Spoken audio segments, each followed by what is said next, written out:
Okay, we're back. Should we hang out with Yuri? No. I appreciate the effort, or offer, but I kind of want to be alone right now. Oh, it's okay, Hallie. I understand. It's not because of what happened earlier. I just have a lot on my plate right now. A long, uncomfortable pause quickly follows from Yuri's line. Knowing her, she's probably jumping to the worst case scenario as to why I wouldn't want to be around her.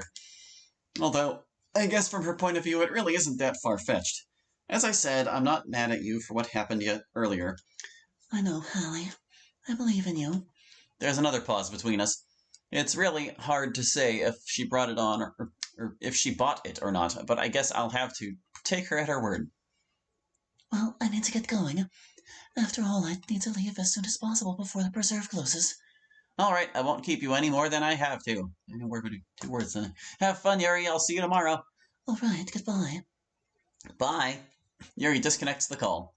I sit on my bed to reflect on my decision. Maybe I should have gone with her.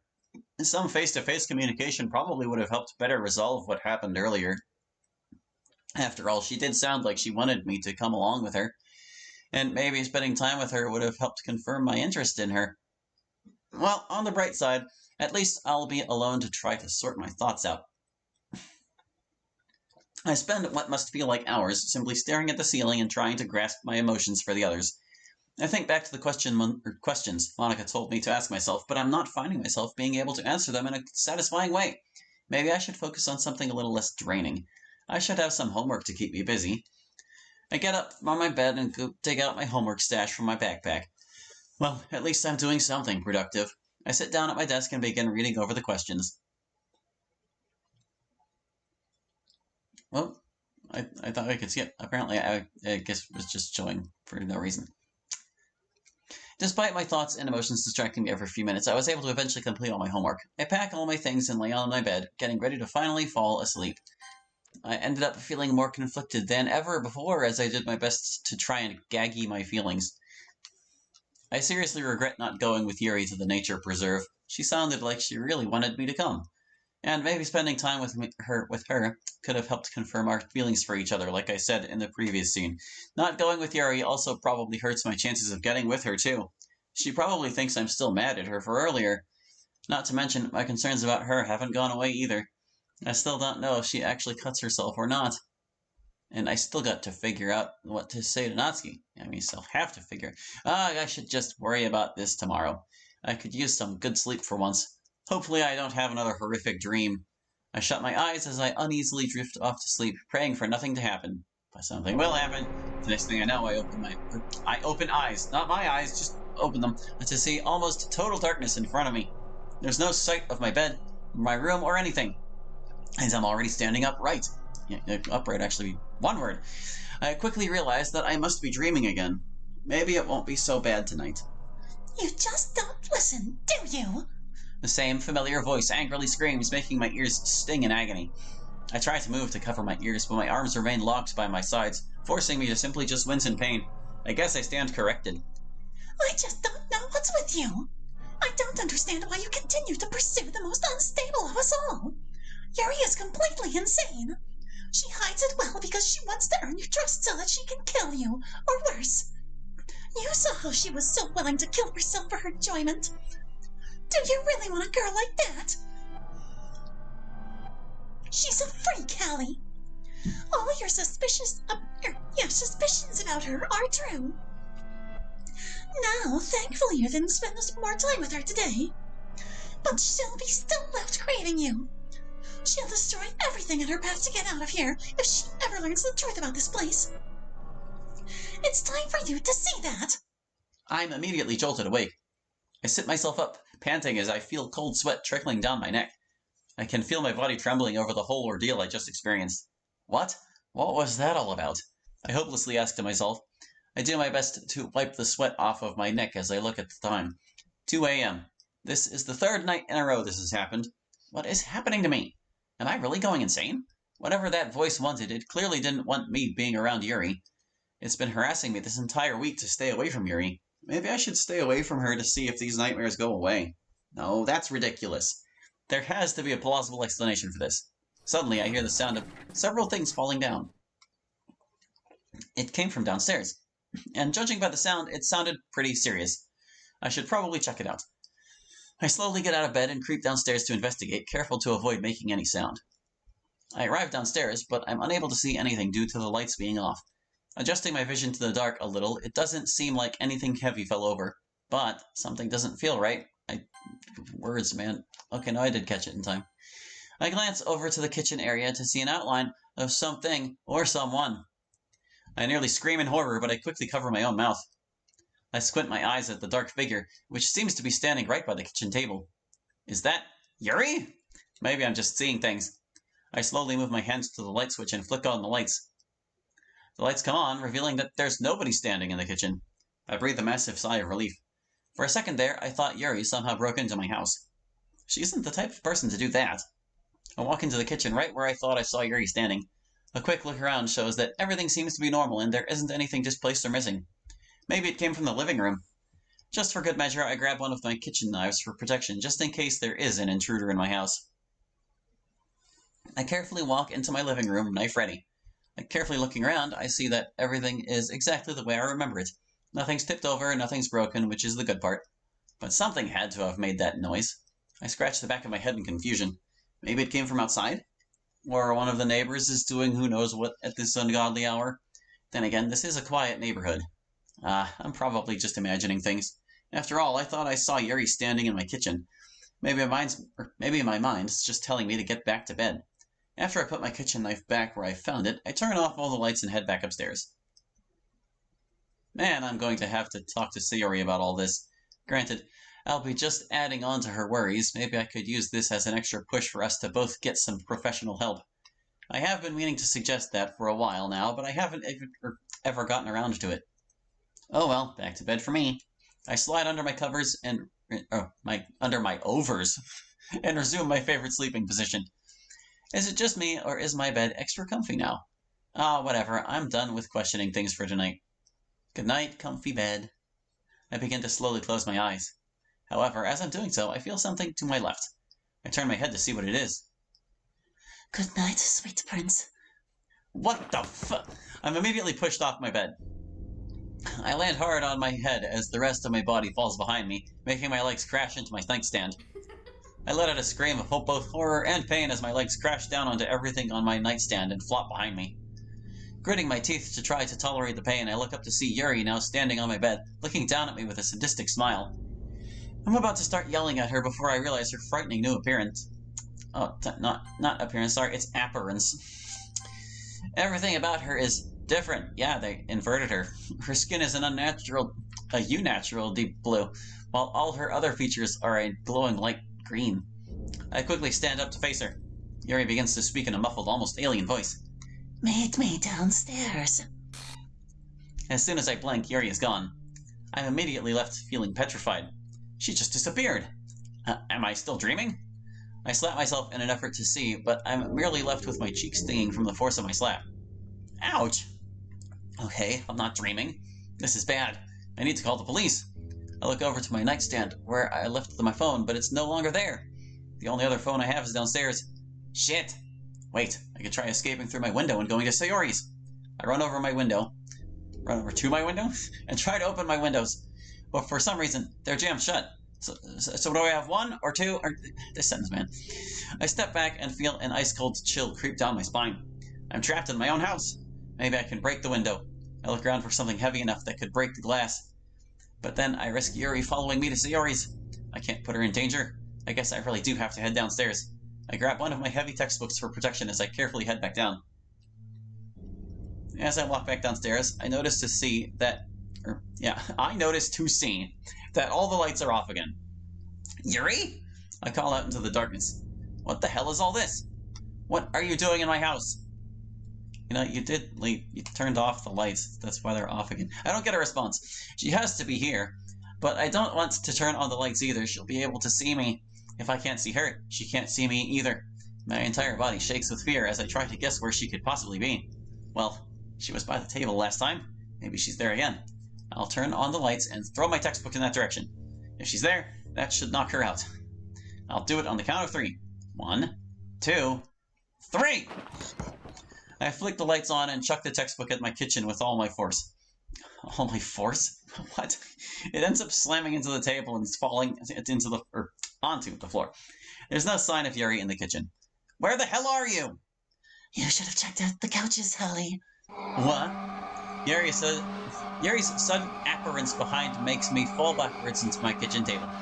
Before I have time to react, I realize I'm practically backed into a corner. Yuri takes a step closer to me, a deranged smile creeping across her face. What the fuck is wrong with you? Are you crazy? Exclamation, not a question. Of course I am. I'm crazy for you. I also happen to be really in love with you. Isn't that just wonderful? Don't tell me that you don't feel the same way about me, Hallie. I don't think my little heart could take it. You turned Sayori down with hardly a second thought, and you're going to do the same to Natsuki. So do it to me, Hallie. Break my spirit. Crush my hopes and dreams. I'm already broken. It's what I want. I want you to put me down like a filthy animal. Yuri pulls out one of my kitchen knives from under her sleeve. Yuri, no, I don't want to hurt you. Yuri slowly rolls up her sleeve. Did I stutter? You don't have a choice in this. Put me out of my fucking misery, Hallie. This knife is just aching to feel more of my blood. We can start slowly if you want. Cut me on my wrist. Yuri gestures to her wrist, which is lined with dozens of cuts, some of them freshly done. Yuri, stop! This is insane! I'm not hurting you! I barely manage to cry out as my voice shakes with utter fear and disgust. Yuri rolls her sleeve back. Well, that's too bad. Why is that? Because this knife has already tasted blood tonight. But this one hasn't. Yuri pulls out a second knife as she starts slowly walking towards me. Let me show you how much I love you, honey. My heart pounds against my chest at 1,000,000 miles a second as I start to hyperventilate. My vision becomes blurry as my head starts spinning, trying to come to terms with the situation. I look around for something to defend myself with, or a way out of this, but both options come up empty. I'm frozen in fear, hopeless to do anything as Yuri continues her menacing advance. Open wide! Yuri rushes at me with her knives. I manage to grab her wrists in an effort to block her from stabbing me. I manage to twist one of her wrists, forcing her to drop her knife. However, Yuri knees me in my groin, making me go down instantly. Ah! I look up to see Yuri angrily towering over me, a knife ready. The other knife is too far out of reach. That wasn't very nice, Hallie. Resisting my affection. That hurts my feelings. Now I'm going to hurt you. Yuri gets behind me and pins me to the floor. I thrash around in an effort to get her off me. Help! My cries for help are immediately become muffled as Yuri puts her hand over my mouth. Stop struggling, my darling. I'm only doing this because I love you. I feel the weight of Yuri's knife thrusted into the back of my neck, and the excruciating pain as she slowly pulls it out. My vision becomes filled with blood and tears as my head is slammed into the floor. I try to scream, but nothing even comes out of my lungs. I try to move, but my muscles refuse to respond. All I can feel is the pain flowing out with my blood and the weight of Yuri holding me down. The world around me slowly fades to black, but the last thing I hear is Yuri's maniacal laughter.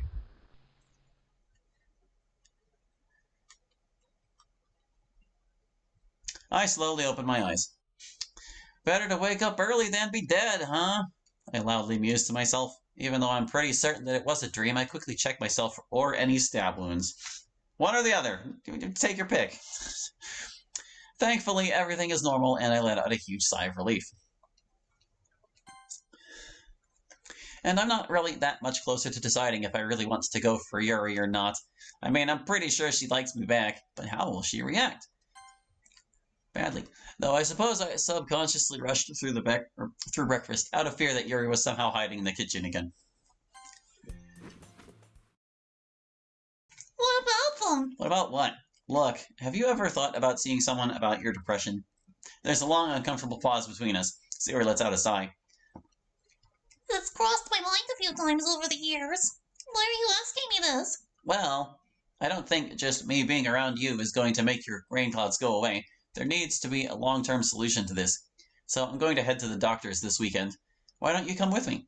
Sayori uncomfortably gazes off into the distance. Oh, I'll think about it, okay? I don't understand Sayori's reluctance to getting help, but if she's thought about it before and still hasn't gone, there has to be some sort of reason. I'll ask her about it later. The least I can do right now is be patient with her. It's okay, it's not like I'm heading there after school or anything. Don't feel rushed. Sayori flashes me a weak smile. Come on, let's get going. Without another word said, Sayori and I begin our daily commute to school. Mm-hmm. Yeah, that seems uniquely copy-pasted. That's a first for her. Hello? I can certainly feel Yuri's shyness through the screen. I just need to play it cool. Hey, what's up? I see the notification that Yuri's typing, so I give her a few moments as I finish getting my things out for class. Sure enough, just as I finish getting everything ready, my phone goes off with a text notification. I look over to read what Yuri sent me. Oh, I'm doing all right. I was just reading some poetry of Markov, and it suddenly dawned on me how close we are to the end. Oh, really? Wow, how much do we have left? Exclamation, not a question. About 100 pages. We really have knocked out a lot together recently. Yes, indeed we have. If you want, time permitting, we could finish the book today if you'd like. I contemplate my response. We really have been spending a lot of time around each other lately, and I know much it would mean to Yuri if we managed to finish the book today. Yeah, sure, I'd love to do some more reading with you. I really can't wait for us to get to the last chapter. Me too. I'll see you in the club later. Goodbye. Bye! I put my phone back in my pocket as a large smile comes across my face. I'm going to get to spend more time with Yuri. This is great. I wonder what else we'll be able to do today. As soon as I finish my thought, the teacher comes in to start today's lesson. And we go, and we go, and we go. I don't want Hallie wandering off again.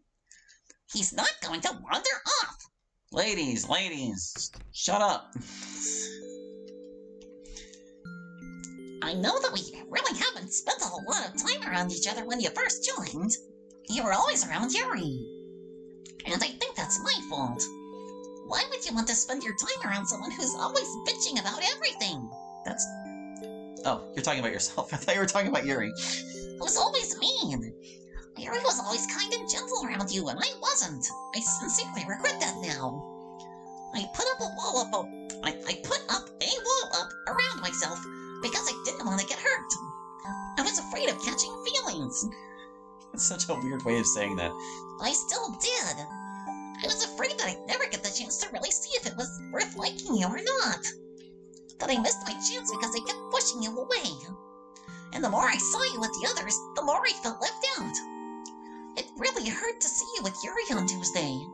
I was worried that you hated me or something. That's why you always spent your time away from me. And I don't blame you if you do. Especially with how I've treated you since you've joined. And I'm really, really sorry.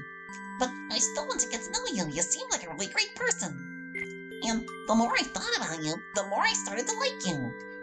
I even started writing poems to try to make sense of my feelings. And I figured out that I truly liked you. But I was too scared to tell you directly how I really felt at the time, so I decided to give you that special letter. My confession letter. I figured you must have read it. I heard of how you were kind of acting like a maniac yesterday morning. And how awkward you've been interacting around me lately. So I figured, well, there's no turning back now. I should just give it to you straight.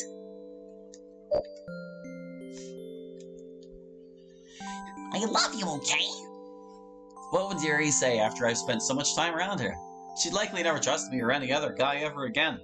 There's so many different reasonings.